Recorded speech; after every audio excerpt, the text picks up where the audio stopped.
We are super excited to be at the ICT Spring 2023 to record a whole Tech Talk season about tech for sustainability. ICT Spring is one of the top conferences in Europe where business decision makers, innovation managers, startups, researchers, and venture capitalists get to network and exchange knowledge. We have a superb lineup of guests who share with us what sustainability means to them, their views on how technology impacts the sustainable future of the world, and what their company is doing to contribute to that future. Among other things, we also ask them about how they stay at the forefront of technological advancements and use them to address sustainability challenges. In this episode, we speak with Hao Wang, Chief Operations Officer at MetaBank.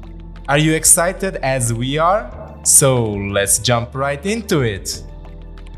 Welcome to a new episode of Tech Talk. This is episode 2 of our ICT Spring Special season, and it's called The One on Tech for Sustainability with MetaBank. That's right, and today we are happy to have with us Hao Wang, Chief Operations Officer of MetaBank. Welcome, Hao. Thank you. Happy to be here. So Hao, what does sustainability mean to you in a few words? Okay, sustainability means having an economic model and a lifestyle that is actually able to be sustained for people to carry on. This is actually just, in the simple words, means to us. And how we can use it through a better technology is what we are striving for. Perfect. Yeah. So kind of enjoying the good lifestyle today, but not at the expense of future generations, is what you're saying. There's a way of understanding how lifestyle means to different parts of the world. I mean, in Asia, most people actually are working very hard, although earning very, I would say, a small amount of income compared to these parts of Western society, I have to say. So lifestyle for them is more luxury than something that you consider as a priority. So this is something that I see different when I'm coming from that part of the world. Specifically, I mean, when you do some kind of work, it's not only actually having external impact, positive or negative, but also internally, whether you can keep doing that for the next 30, 40 years through your life if you start from 20 years old. So that's actually how I think about sustainability. In your view, how does technology impact the sustainable future of the world? I mean, that's a very broad topic. I mean, I have to say, specifically what we do, we focus on one unique technology. This is called blockchain. Blockchain has been there for probably over 20 years, but the first application, I'll probably call it a Bitcoin, that's already 14 years. But we think blockchain is more than that. It's a new type of technology that's able to build trust among different peoples. Even though you don't know each other, you don't have a third party to authenticate and verify, you still can work with each other on a smoothly, low-cost basis. So that's what we think. And specifically, when technology is on this blockchain, how does it actually offers a sustainable development potential? This is what I think, and also what I feel passionate. And that's also what MetaBank is doing. So what are the concrete issues your company is trying to solve? You mentioned a bit of trust, you mentioned a bit of the low cost, you mentioned, making world more sustainable, but what are the issues? Okay, I can give you one simple example and you'll see how actually this can be a lot of things, higher potential to imagine now. If you're trying to build a banking infrastructure in a country like Laos in Southeast Asia,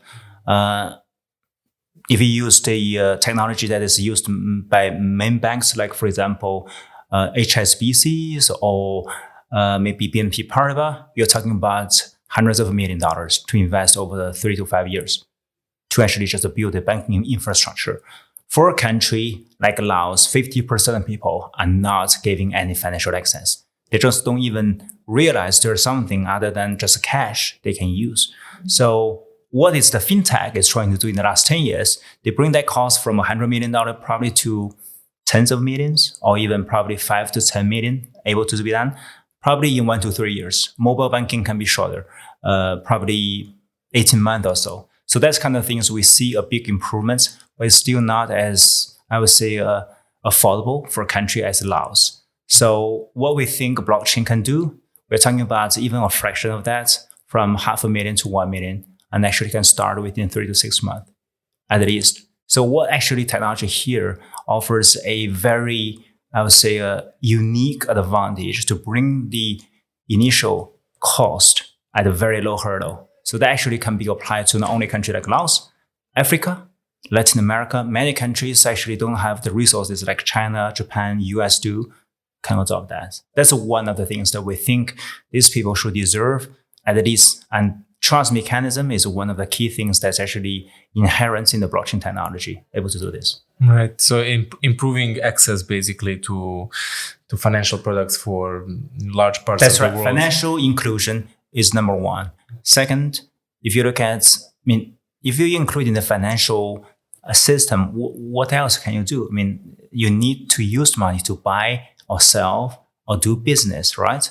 So that's actually much more important and much bigger. That relates to how you grow your GDP, you grow your income, and have a slightly better lifestyle. So this is something we think by tokenizing some of the assets, which is currently undervalued by a huge amount. For example, the coffee beans in Laos, it's sold at probably 5 to 10% of international prices. They still were sold to some of big conglomerate companies or food companies. They just take everything and resell it at international price, having a brand. So a lot of people, farmers, etc., don't really get much part of it at all. International coffee price, although has been going up quite consistently over the last 2 or 3 years, have nothing to do with them.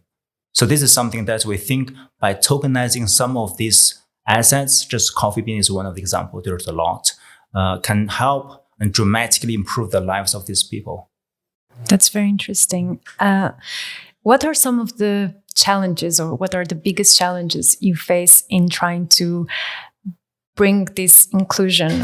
That's right. So people say it's technology. People say it's the user experience. I probably say it is the mindset thing.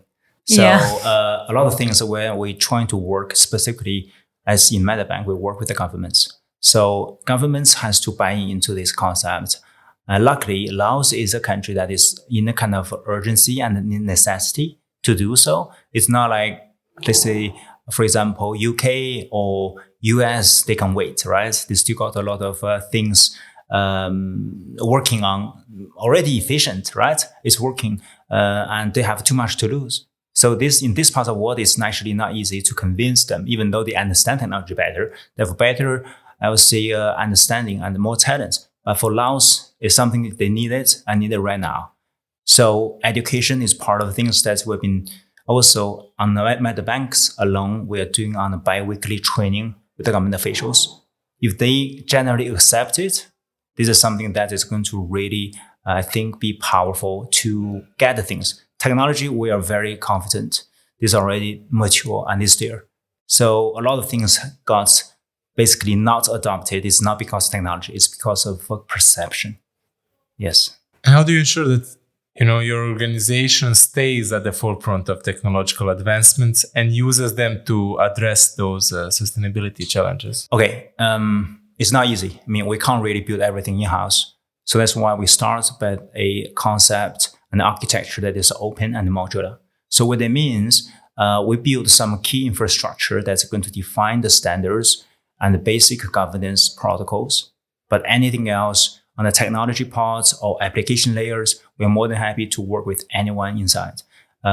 This space or outside space they want to venture into. So that's actually, we're not in a competitive space with any guys who is actually much more technical capable than us. We're more in a partnership, I think. And so this is the crystal ball question. Yeah. How do you see technology changing in the next 5 years to make the world more sustainable? Okay. This is a very big, I don't have a specific, I would say, answer how technology is going to change the world. And I know it will have a dramatic change on humans' life. One thing I do see more probably risk than the benefits is particularly in the developed parts of the world, because there's a lot of things could be lost. And I'm just talking is one simple, I would say, example is if you are trying to build a bank on the internet using fintech technology, whatever, and you probably have $100 million deposited inside. It doesn't take too much actually to hack your system. So if there's too much stake on the table, there could be higher chance of losing that. So when it comes to sustainability, I'm thinking more about the real world stuff rather than pure financial things. Mm-hmm. So this is actually getting less risky and people feel the tangible. For example, if you need coffee beans, you drink every day 2 or 3 cups. If you need organic rice, if you want to use commodities like minerals, coppers, or etc., actually it's something that you don't want to speculate too much because you will use it no matter what. But it's a financial instrument. You always got, okay, what's the potential? How I can trade it? There's a lot of speculation involved. So that's how I probably want to get more focus on the real world assets. This is also what MetaBank has been focusing on rather than tokenizing a lot of financial instruments, but mostly real world assets. That's going to make this world more fair and more transparent and actually benefiting the poorer side than the richer side. And is this your first time at ICT Spring? ICT Spring, yes. But the second time at Luxembourg. Yeah. Okay. Oh. Yes. How do you find it, Luxembourg? Okay. I really like it. So I usually joked with my friends I was born in China, a city called Tianjin. That's a Beiyang in Chinese name. I lived there for 20 years. And then moved to Tokyo, which is Dongyang, the eastern part of that ocean. Yang is actually stands for ocean. 10 years, and then another decade in Nanyang, which is Singapore. Mm-hmm. I'm thinking about my next 10 years. It could be Western, so Xiyang. And I've traveled to London, Luxembourg, Belgium. I find here it's actually quite attractive, to be honest. They say that That's we great are here. Singapore of Europe. That's I think that's very good analogy. Exactly, very efficient and very safe. A lot of That's things. true. Yeah, financial center. And what is your key takeaway from participating in the ICT Spring? I can see a lot of, I would say, speakers and industry leaders from different parts of the areas. This is actually very different than, I would say, UK, which is a very financial driven, to be honest. And in Singapore is also money driven. I mean, that's actually quite kind of the things where you get too much inundated by the capital money, whereas the true innovation is actually not so much you felt. Silicon Valley is a different thing, but it's actually become more a money game than an innovation game, I have to say. Yeah. Yeah. Okay. That's very interesting. Thank Yes. you. Thank you for joining us today. Yes, it was a pleasure having you. Yes. And Hope to see you next year. yes. Yes. Thank you very much. Thank you. Bye. Bye. Bye. And that's all for today. This is Tech Talk. Technology made simple springs into action at the ICT Spring. Don't miss out on any future episodes by hitting subscribe. Thank you for listening, and until the next episode.